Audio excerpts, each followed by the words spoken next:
So as the intro to part 15, I had discussed in previous videos that I work on one thing and then pull off and start something else. Well, that's going to be a continuing process until the rebuild starts. One of the things that I wanted to do, I came back from a road trip and instead of jumping on the axle or the engine, I want to get this cab off of here. So I wanted to start disconnecting that steering column. So let's start on that. We're going to work on that interior for a little bit. There's going to be a strange little thing that comes up in the process of trying to pull the steering wheel off. So let's do that. And then I pulled off of that after I had been working on it for a little while, and when I came back I started working on the engine again. So let's continue from there. Okay, I'm in the truck. I'm gonna be removing the steering wheel, steering column, etc. I couldn't figure out how to get that horn button off of it, but then I looked on the internet and they didn't actually show how to take this horn button off, but they showed an exploded view of this thing for parts, for reference for parts, and it all became very obvious to me. So you depress it, and what you do is depress it and you put a pair of large pliers on it and just turn it gently, and it unlocks those pins, those 3 pins from the engagement mechanism. But as anybody, any of you guys know that follow this video, one of the things that I was talking about was having to add an emergency 4-way flashers. Well, as I'm taking that thing apart, look at what I find. 4-way flasher button. I never noticed it, and all the times that I was in this truck, in the cab and everything else, never noticed that. So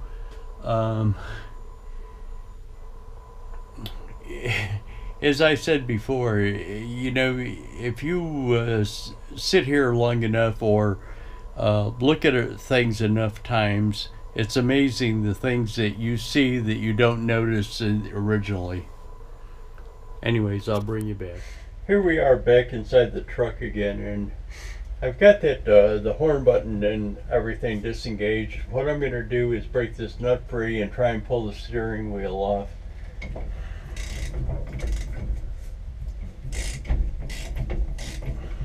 I'll probably have to get a puller onto that steering wheel to get it off.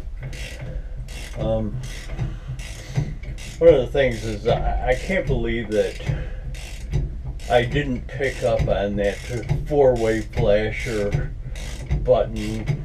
As soon as I saw that thing, I instinctively remember those old buttons on the side of the steering wheel instead of having a button on the dashboard. Kind of my bad for not remembering that. But my point is I'm not really sure if I'm going to leave that button engaged as the 4-way flasher, or if I will I might have a separate button like on a control console. I'm going to have to get a puller and put that on there, but I'll bring you back for that. I'm going to switch gears now, and we're going to go back to engine work. I just kind of wanted to show it to you. My little mistake. I mean, I should have recognized that. I looked at that wiring harness and saw so many wires and couldn't figure out why there were so many wires for a turn signal and horn. The other thing is that I pulled off of that and took another road trip and came back and started work on other things. So there is more details to it about pulling the steering wheel off or trying to pull the steering wheel off, but what I will do is throw that in with the cab removal video at a later date. So here we go. We're going to start on the engine now.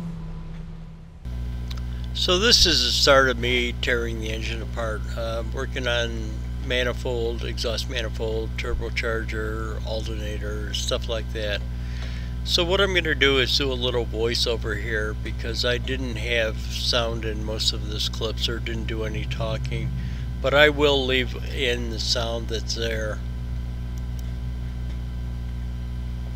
Can't figure out how that oil line well, it's not an oil line, it's an oil drain line out of the turbo, how it attaches into the block, but I'll get it out.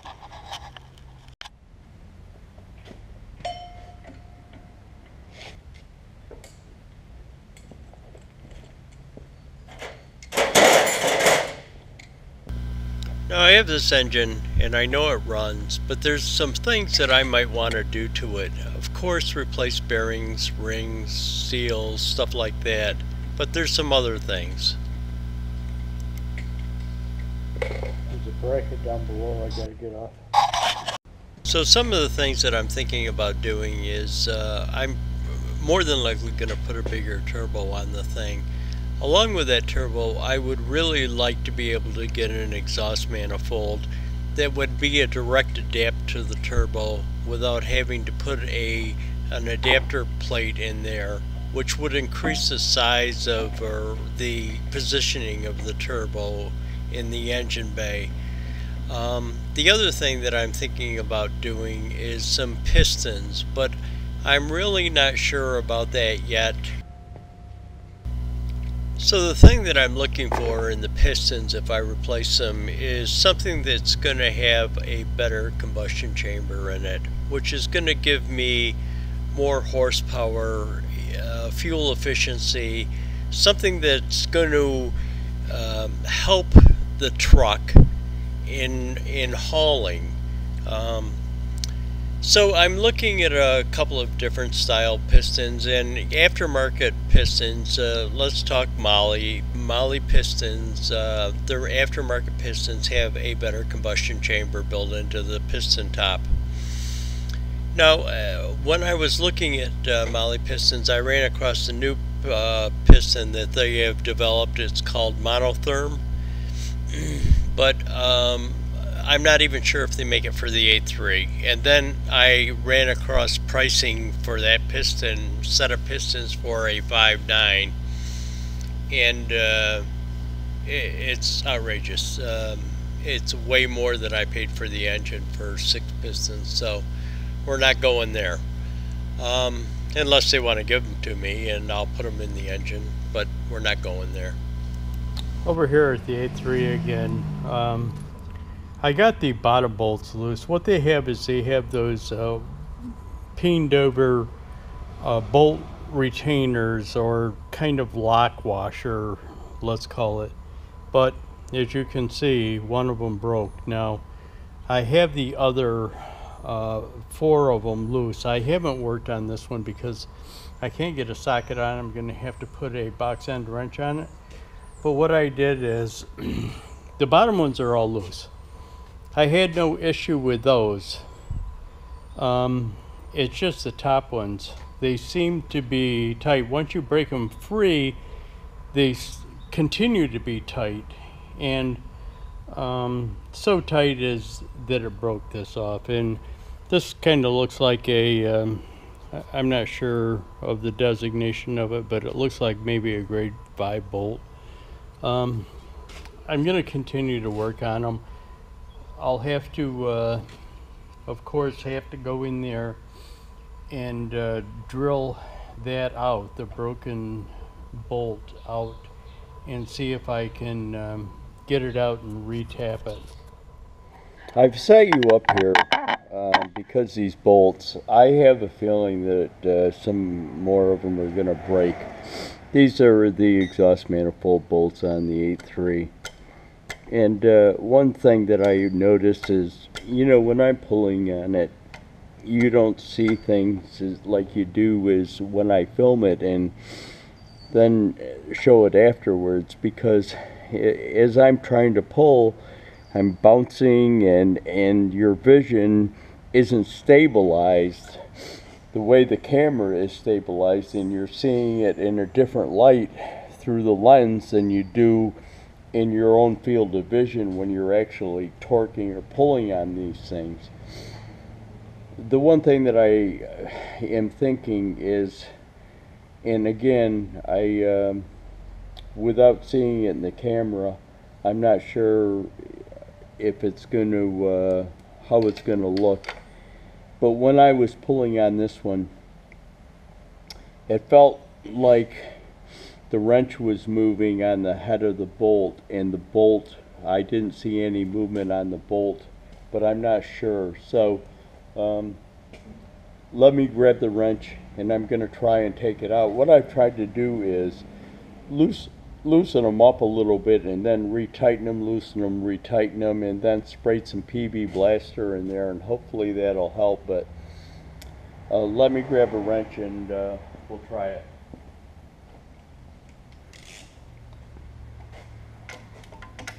Now here's the one that I was talking about. So, oh, maybe that's not the one I was talking about. That one is loose.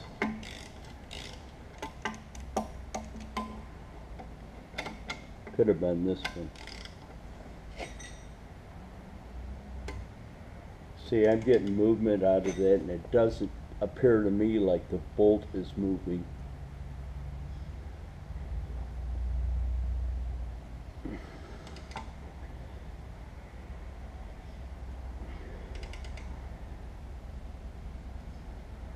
Yep.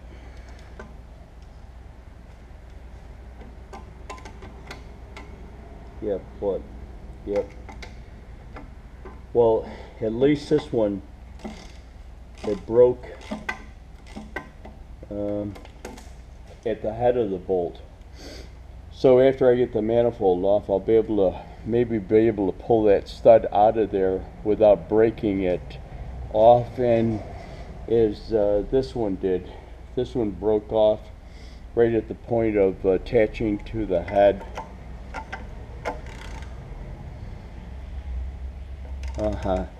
This one's just, nope, this one's coming too.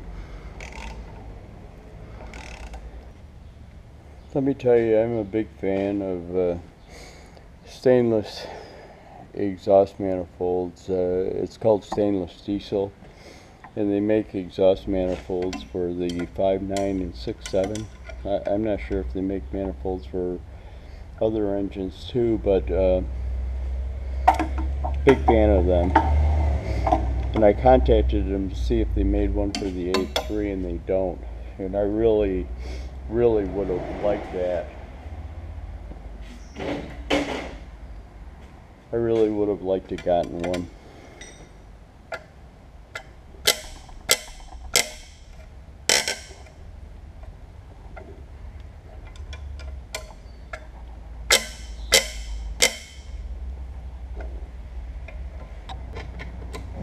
So the older model A3 P-pumped style engine produces a lot of torque but very little horsepower. So that's what I'm doing, is looking to gain horsepower through the turbo, better combustion chamber on the pistons, etc.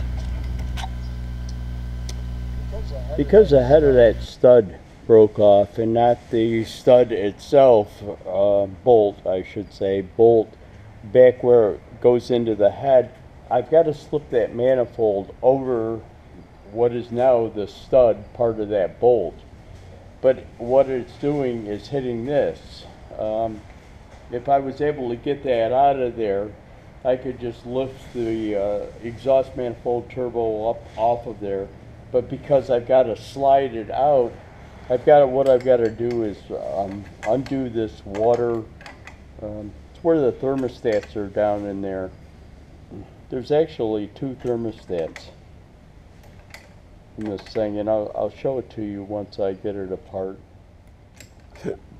There's those two thermostats. I disconnected it, pulled that thing off of there, and this intake manifold should be able to come off, or exhaust manifold should be able to come off now.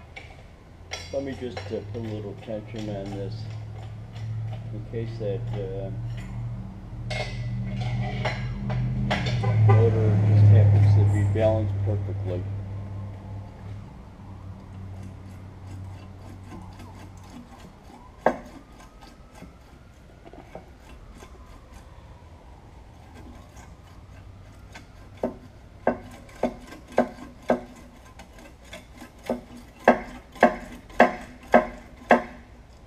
Well, that stud doesn't want to give it up. It's just jammed with junk in there. So the engine has the torque, but it really doesn't have the horsepower. And the horsepower is needed for cruising down the highway at highway speeds to overcome, let's face it, that truck isn't very aerodynamic. So I've got to overcome the wind resistance of the front of that truck, which is basically a big box, and deal with cruising highway speeds at the that I will be going at, and horsepower helps. The more horsepower helps fuel efficiency. Let me clean that out a little bit, and I'll bring you back. Thing is just fighting me every step of the way here. Just doesn't. I mean, it's coming, but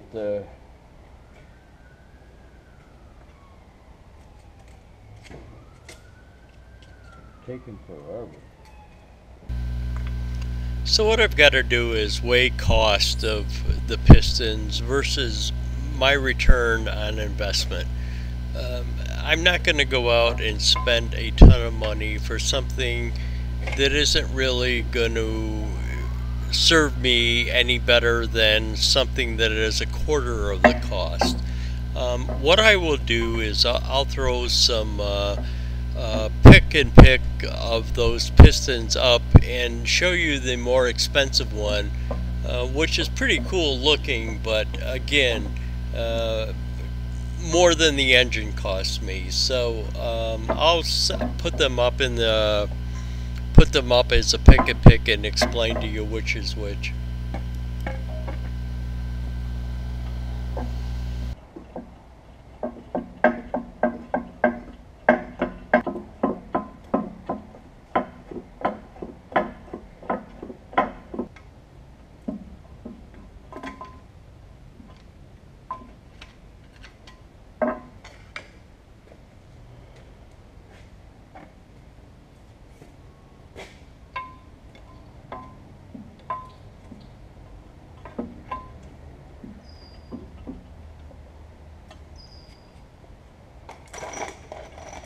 Sorry, I'll edit that out. I was on the phone with somebody about bringing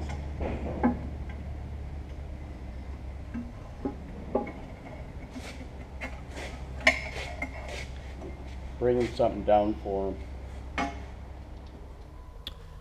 So I kind of ran out of free space to do voiceovers on what I plan on doing to the engine. So I've discussed the pistons, and logically that one piston, even though it looks appealing, is way out of the price range, And at one point in time I mentioned that if they gave me the pistons, I'd put them in. You know that ain't gonna happen. I probably have a better chance of dating a supermodel than ever getting free shit from them, especially that costly. But anyways, what I plan on doing is the pistons. I'm gonna be using ARP head studs on it. I'm very sure that they're available for this engine. I also think that they make bolts for rods and main bearings too. Probably use them. If they make bolts for the exhaust manifold, I'll be using them on that too. So talking about the exhaust manifold, as I said, I'm putting a new turbo on it, a bigger turbo. I'm thinking something in the 67, 68 millimeter range. So we'll have to see about the exhaust manifold, if they make an aftermarket manifold that will adapt to the turbo without having to put an adapter plate into it, which I really don't want to do. But anyways, one of the things that I plan on doing is they do not make a Jake brake for the A3 engine, so I'm probably going to be putting an exhaust brake on the truck. So with the exhaust brake, if you kind of look it up for the A3, they kind of recommend putting in heavier springs on the exhaust valve. So I would probably put in heavier springs both on the intake and exhaust. With that being said, I might change the push rods also. So that's kind of where I plan on going. So modifications to get more horsepower would be bigger turbo,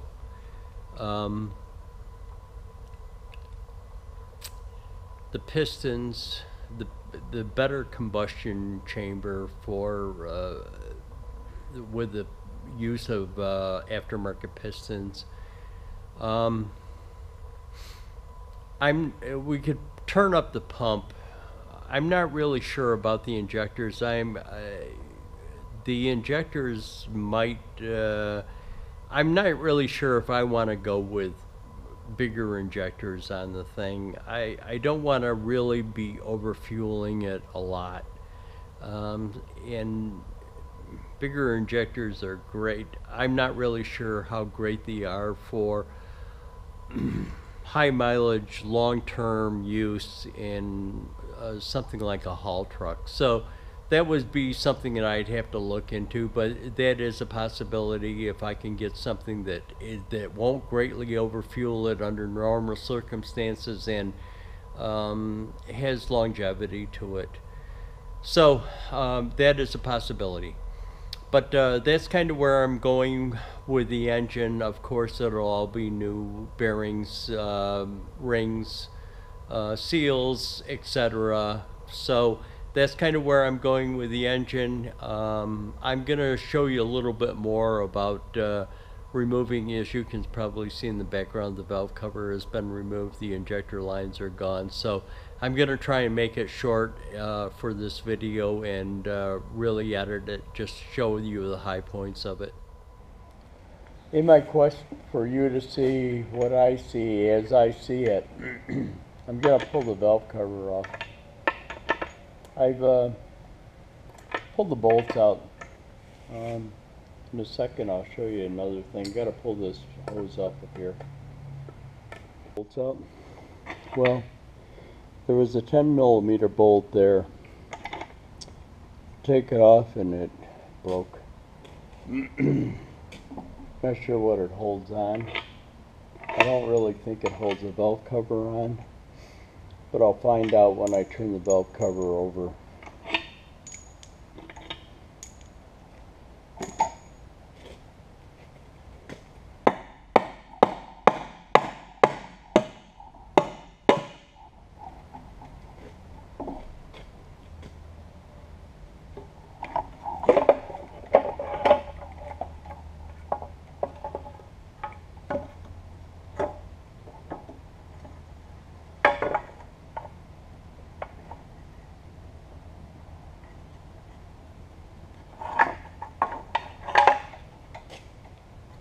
Well, I'm kind of impressed with that. Very clean, very clean.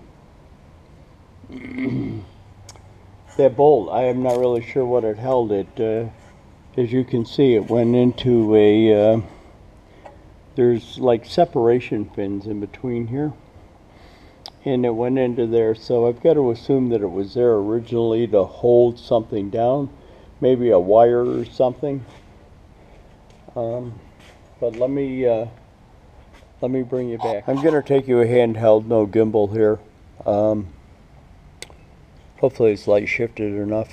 But I got to tell you guys, I'm really impressed with this. No sludge, no nothing in here. I'm not even seeing a lot of varnish on some parts, rockers or anything. Yeah, I'm happy.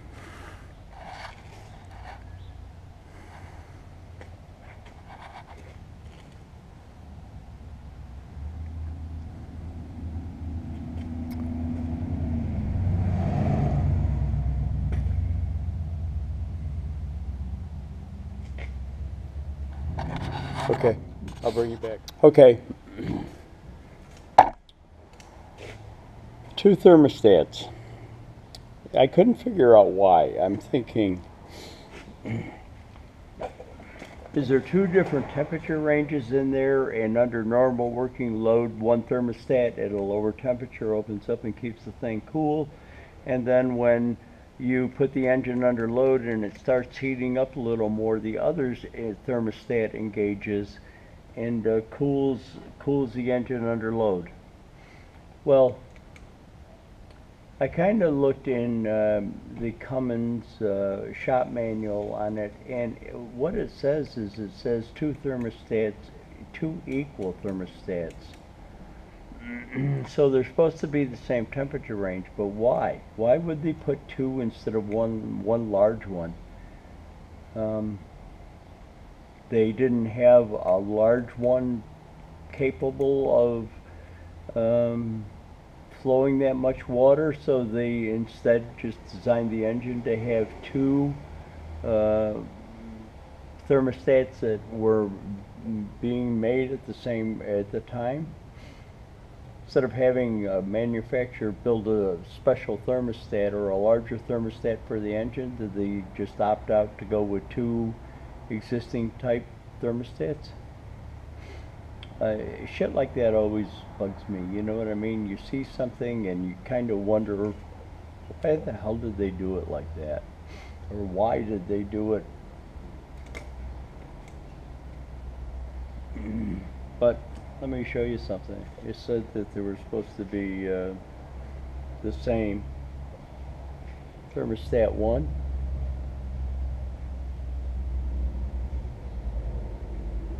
Thermostat 2. Not the same.